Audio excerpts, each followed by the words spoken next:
On May 6th, voters in Scotland will go to the polls to decide who will run the Scottish Government, control its purse strings, and set policy for a wide range of public services and a growing list of devolved taxes and benefits. But just how big is the Scottish Government's purse? And how does it spend the money? In 2020-21, the Scottish Government's funding for day-to-day spending on public services and devolved benefits was around £45 billion, or £8,300 per person. This includes almost £10 billion of funding to help address the COVID-19 crisis. Tax devolution means that a growing share of this funding comes from taxes and borrowing powers controlled by the Scottish Government. Over 40p in every £1 of income, aside from temporary COVID funding from Westminster. But funding from the UK Government and UK-wide taxes still makes up most of the Scottish Government's budget. And it's this type of funding that drives the overall level and changes in its budget.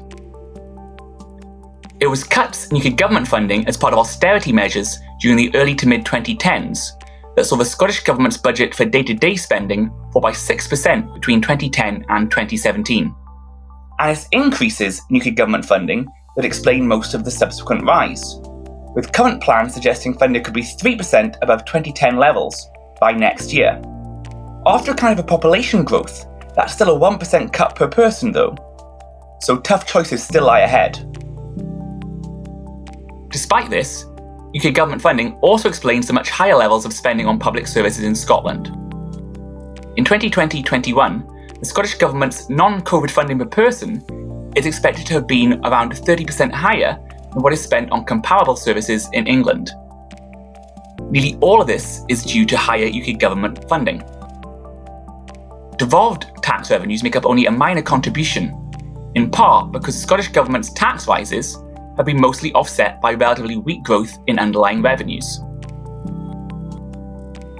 Spending per person is higher in Scotland than England for virtually all public services. The biggest differences include housing and community development, recreation and culture, environmental protection, adult social services, and transport. Spending on education is also higher in Scotland, with this gap growing over the last decade. More is spent on early years provision, and over 1,000 more per pupil is spent on children aged 3 to 19. Free university tuition for those studying at Scottish universities mean much more upfront spending on higher education, although the eventual difference in spending will be smaller as the cost of writing off unpaid student loans will be lower. The biggest devolved area of spending is health. It too is higher than in England, but official estimates suggest the gap has narrowed significantly over time. Spending was 22% higher per person in 1999 at the outset of devolution, but it was just 10% higher in 2009-10 and just 3% higher by 2019-20.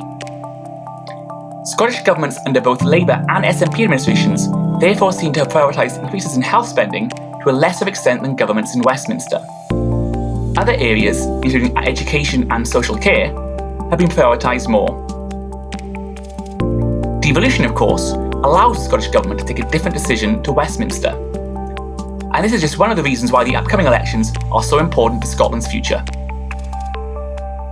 Read more analysis at www.ifs.org.uk/Scottish election.